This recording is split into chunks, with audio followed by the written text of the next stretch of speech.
لبيك اللهم لبيك لبيك Raih pahala dakwah jariah dengan like, subscribe, klik notifikasi, lalu share ke media sosial Anda.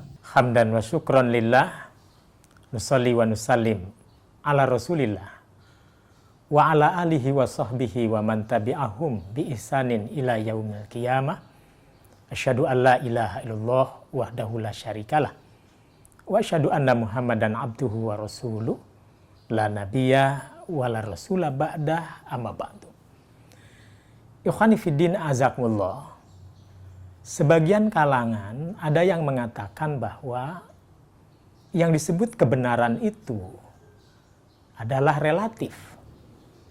Namun, sebagian yang lain mengatakan kebenaran itu tergantung bisa dibuktikan atau tidak. Ada lagi yang mengatakan kebenaran itu bersifat absolut, artinya mutlak. Nah, ikhwani fiddin azakumullah, mana yang termasuk kebenaran yang relatif itu dan mana kebenaran yang termasuk harus dibuktikan, harus dikaji, didalami, diteliti. Dan mana pula yang disebut dengan kebenaran mutlak yang dimaksud itu. Ikhwani fiddin azakumullah, kalau kita melihat pada literatur para ulama, Ibrahim Mustafa dan kawan-kawannya dalam kitabnya Mu'jamul Wasit, demikian pula Imam Ibnu Mandur jauh lebih sebelum ada kitab Mu'jamul Wasit telah menuliskan kitab Lisanul Arab.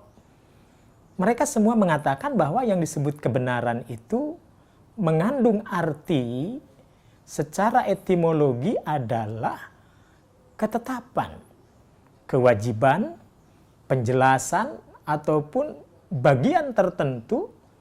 Bahkan mereka mengatakan yang disebut kebenaran itu adalah kebalikan daripada kebatilan. Ikhwani fiddin, kebenaran kalau ditulis dalam kitab-kitab para ulama, mereka menggunakan dengan kata al-haq. Maka apabila dikatakan pada hakikatnya, itu artinya kebenaran yang sesungguhnya adalah. Nah, ikhwani fiddin azakumullah, kalau kebenaran itu dalam makna secara lugawi, secara kebahasaan adalah ketetapan, sesuatu yang bisa menjelaskan, maka Imam Al-Jurjani dalam kitab populernya At-Ta'rifat, beliau mengatakan yang disebut al-haq yakni atsabitu la yasugu inkarohu. Atsabitu la yasugu inkarohu. Ketetapan yang tidak bisa diingkari. Itulah makna daripada kebenaran.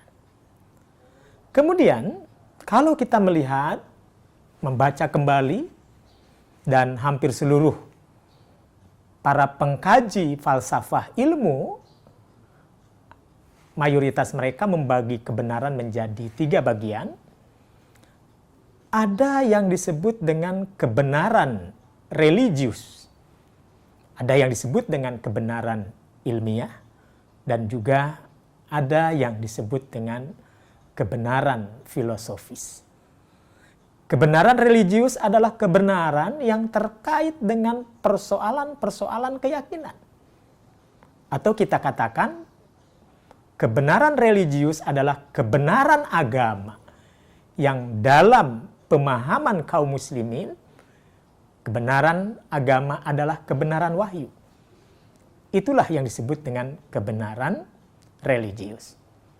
Adapun yang disebut dengan kebenaran ilmiah, kebenaran yang memerlukan bukti, kebenaran yang ditentukan oleh rumusan-rumusan, teori-teori, sampai bisa menemukan suatu kesimpulan. Maka riset menjadi salah satu yang tidak bisa dilepaskan dari kebenaran ilmiah itu. Namun ada lagi istilahnya, yang lain mengistilahkan ada kebenaran filosofis. Kebenaran yang mampu mengungkap tentang apa dan bagaimana, serta seperti apa hasilnya. Atau kaum akademik menyebutnya ada kebenaran ontologis, ada kebenaran epistemologis, dan ada kebenaran yang disebut aksiologis. Nah, saudara-saudara, kalau kita melihat bagaimana para ulama kita, ulama Ahlus Sunnah wa Jamaah, sudah banyak berbicara tentang kebenaran. Jauh sebelum para ahli hari ini berbincang terkait dengan kebenaran itu sendiri. Kita sebut Al-Imam Abu Hamid Al-Ghazali, lalu pada berikutnya adalah Al-Imam Ibnu Taimiyah, lalu disusul oleh muridnya Imam Ibnu Qayyim Al-Jauziyah. Ketiga-tiganya ketika mereka bicara kebenaran, selalu mengkaitkan kebenaran dengan ilmu dan yakin.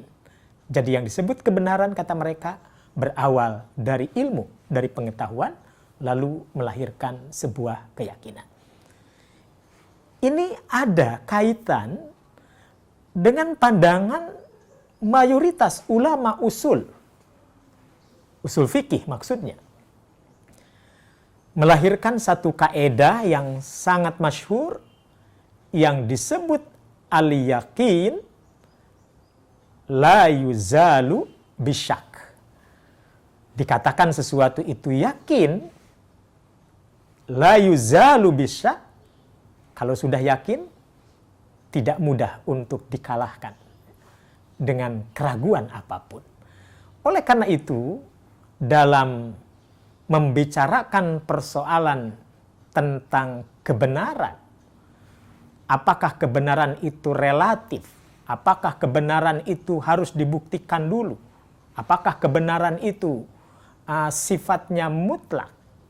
Tentu bagi kita, kaum muslimin, terlebih Allah Subhanahu wa Ta'ala yang sudah mengatakan orang-orang beriman, kita percaya Allah anugerahkan akal untuk manusia, tetapi Allah pun memberikan batasan-batasannya. Artinya apa?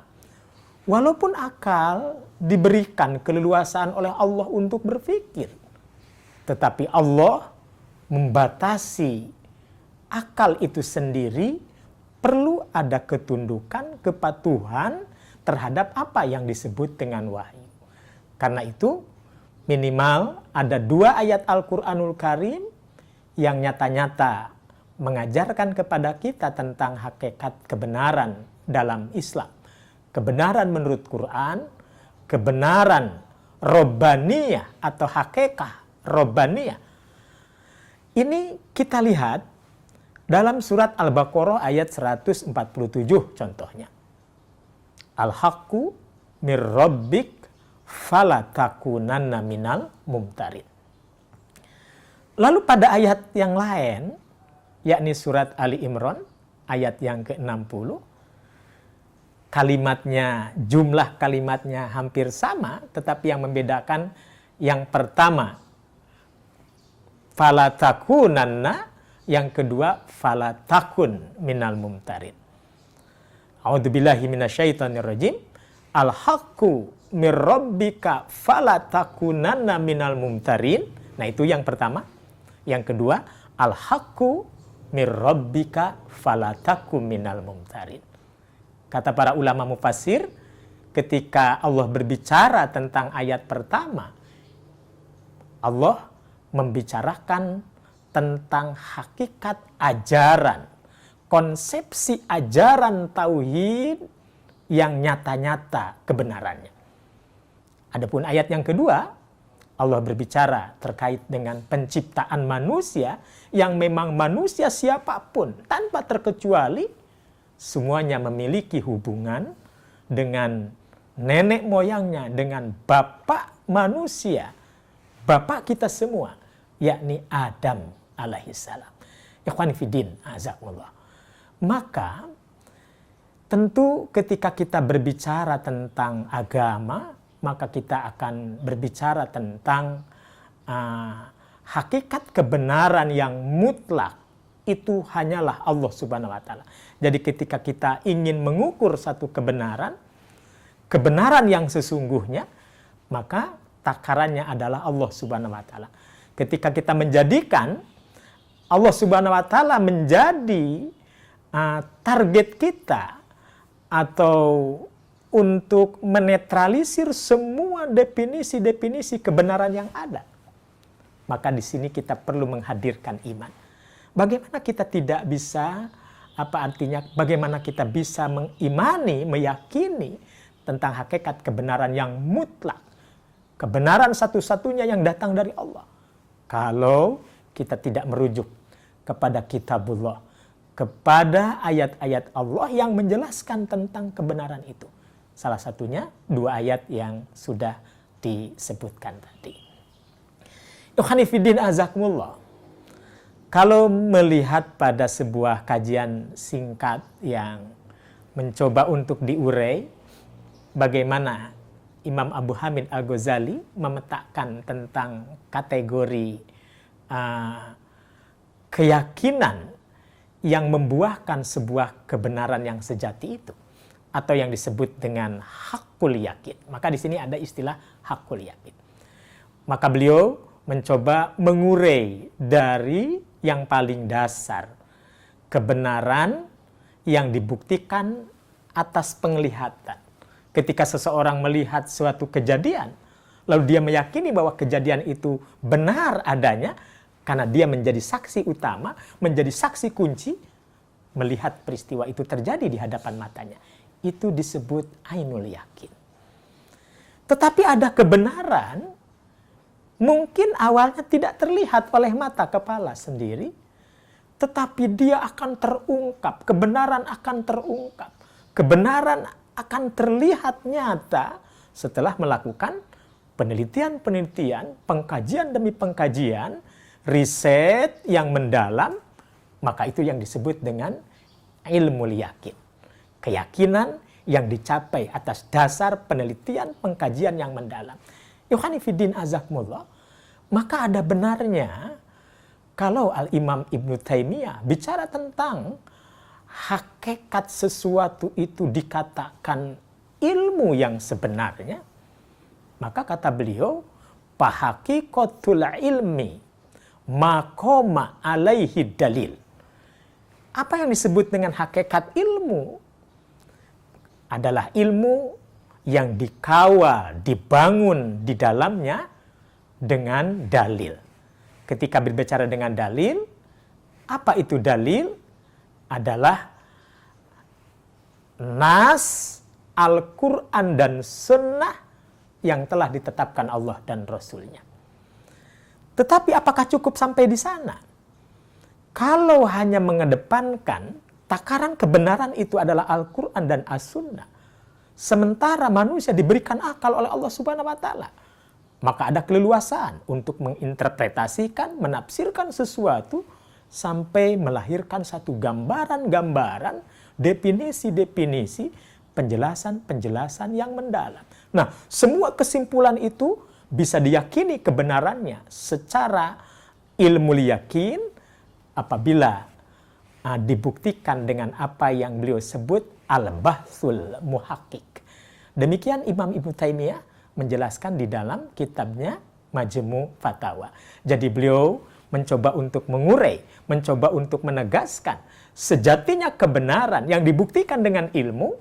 Yang pertama, buktikan dengan dalil kitabullah dan sunnah Nabi dengan penelitian yang melibatkan akal secara mendalam, atau yang dalam bahasa kita hari ini riset ilmiah. Ikhwani fiddin a'azakumullah. Oleh karena itu, tidak ada alasan bagi kita sebagai makhluk yang lemah, walaupun Al-Quran menyebutkan kita dibanding dengan makhluk yang lain, dengan hewan, dengan tumbuhan, dan dengan yang lainnya, manusia adalah makhluk yang paling mulia di hadapan Allah Subhanahu wa Ta'ala. Kenapa? Karena manusia diberikan akal. Tetapi diberikan akalnya manusia tidak serta-merta bahwa manusia bebas menentukan kebenaran. Nah, ini yang disebut oleh Imam Ibnu Qayyim dalam kitabnya Miftahud Daris Sa'adah atau Ighatsatul Lahfan. Apa kata beliau? Akal itu sifatnya tabi, sedangkan wahyu sifatnya matbu. Akal hanya mengikuti, sedangkan wahyu yang diikuti. Oleh karena itu, saudara-saudara, maka kita bisa mengambil dua kesimpulan yang sangat bagus menurut hemat saya, apa yang disampaikan oleh murid seniornya Al-Imam Syekhul Islam Ibnu Taimiyah, Imam Ibnu Qayyim Al-Jauziyah, di dalam dua kitabnya, yang pertama I'lamul Muwaqqi'in dan yang kedua Ighatsatul Lahfan. Beliau menyimpulkan bahwa pandangan yang benar atau ar-ra'yus shahih itu sangat ditentukan oleh al-aqlus salim, pikiran yang lurus. Dan al-aqlus salim, pikiran yang lurus, al-fikrus shahih, itu sangat ditentukan oleh akal yang selamat. Nah, saya ulangi. Jadi, ar-ra'yus shahih, pandangan yang benar, sangat ditentukan oleh pola pikir yang lurus, al-fikrus shahih. Dan al-fikrus shahih, pola pikir yang lurus sangat ditentukan oleh al-aqlus salim, akal yang selamat. Jadi beliau mengistilahkan akal yang selamat. Biasanya kita menggunakan istilah akal sehat, ya. Tapi beliau lebih condong menggunakan istilah akal yang selamat. Fal aqlus salim, kata beliau, dan akal yang selamat itu sangat ditentukan sejauh mana akal seseorang tunduk dan patuh kepada wahyu Allah Subhanahu wa Ta'ala. Nah, ini yang disebut dengan hakikat kebenaran. Maka sudah bisa dipastikan, selain dari pola fikir apa yang disimpulkan tadi, bisa jadi itu adalah yang disebut dengan hakikat kebatilan sebagai kebalikan daripada hakikat kebenaran. Berpikir yang keliru itu mengakibatkan cara pandang yang salah. Atau dibalik, cara pandang yang salah itu sangat ditentukan oleh cara berpikir yang keliru, al-fikrul fasid, ya, atau al-fikrul munharif, pikiran yang menyimpang. Dan pikiran yang menyimpang sangat ditentukan oleh, kata beliau, al-aqlul fasid, akal yang rusak.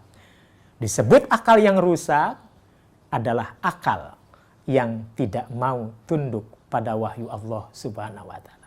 Yang terakhir, saudara-saudara, penting untuk kami nukilkan sebagai wawasan pengetahuan untuk diri saya khususnya dan untuk pemirsa semua, bahwa orang tua kita, guru kita, Allah yarham Dr. Muhammad Natsir, beliau menulis kumpulan tentang pandangan-pandangan kaitan antara wahyu dan akal, antara akal sehat, akal tidak sehat, mana-mana akal yang selamat dan mana-mana akal yang menyimpang, bahkan liar. Maka beliau mengatakan ada 3 kategori yang pada hakikatnya akal itu sendiri diciptakan oleh Allah merdeka. Akal memberikan keluasan, apa yang direkam oleh akal bisa disimpulkan oleh manusia karena akal dengan seluas-luasnya. Semakin orang mengkaji, mendalami, semakin mendapatkan kesan yang ditangkap semakin banyak. itu menunjukkan merdekanya akal. Tetapi akal bisa terpeleset, akal bisa keliru. Maka beliau membagi menjadi 3 bagian. Yang pertama, ada yang disebut dengan akal merdeka namun terpimpin, kata beliau. Apa itu akal merdeka yang terpimpin? Akal memang merdeka, tetapi dikawal, dipimpin oleh wahyu Allah, kitab Allah dan sunnah Nabi yang terus mengawal akal. Maka dijamin kebenaran akan muncul dan manusia akan selamat dari penyimpangan. Yang kedua, kata beliau, ada akal yang menyimpang atau akal yang tersesat. Apa itu akal yang tersesat? Ya tentu kebalikan dari yang pertama. Akal yang tidak mau dipimpin oleh kitabullah dan sunnah Nabi. Maka sudah pasti orang berbicara dengan akalnya, orang berbicara dengan kemampuan apa yang ada di dalam rasionya, tapi tidak pernah menengok pada kitabullah dan sunnah Nabi sebagai pegangan hidup, maka itu sudah bisa dipastikan akalnya bisa menyimpang. Dan yang paling akhir, beliau mengatakan akal yang memang benar-benar terlepas dari agamanya. Nah, ini lebih parah lagi. Bukan hanya sekedar mengabaikan kitabullah, sunnah Nabi. Dia sendiri sudah tidak percaya kepada yang menciptakan, kepada yang mengkalamkan apa yang ada di dalam kitabullah, apa yang seharusnya dilakukan sebagai keteladanan Nabi akhir zaman. Ini benar-benar akan lepas dari dirinya. Jadi apa yang beliau maksud, saya pikir ada korelasi dengan pandangan-pandangan ulama muktabar. Kalau Al-Imam Al-Lalikai punya kaedah, adamul khawdi fil masailil i'tiqadiyah alatil aqlu la mahlalaha. Seseorang tidak dibenarkan untuk berdalam-dalam dalam urusan yang lebih pada usuluddin, pokok-pokok agama, dengan menggunakan akal, di mana akal itu sangat terbatas, la mahlalaha, ada beberapa jangkauan pokok-pokok persoalan di dalam ajaran agama yang memang tidak bisa dijangkau oleh akal. Oleh karena itu, mudah-mudahan Allah Subhanahu wa Ta'ala membimbing kita agar akal kita tetap lurus, sehingga pikiran pun selamat dan kita menjadi orang-orang mulia di hadapan Allah Subhanahu wa Ta'ala. Itu saja pesan yang disampaikan dalam kesempatan hari ini. Mudah-mudahan menjadi manfaat untuk kita semua. Aku qouli hadza wa astaghfirullah li wa lakum. Wassalamualaikum warahmatullahi wabarakatuh. لبيك اللهم لبيك Hudaya Safari, hidupkan sunnah, jalin ukhuwah, raih barokah.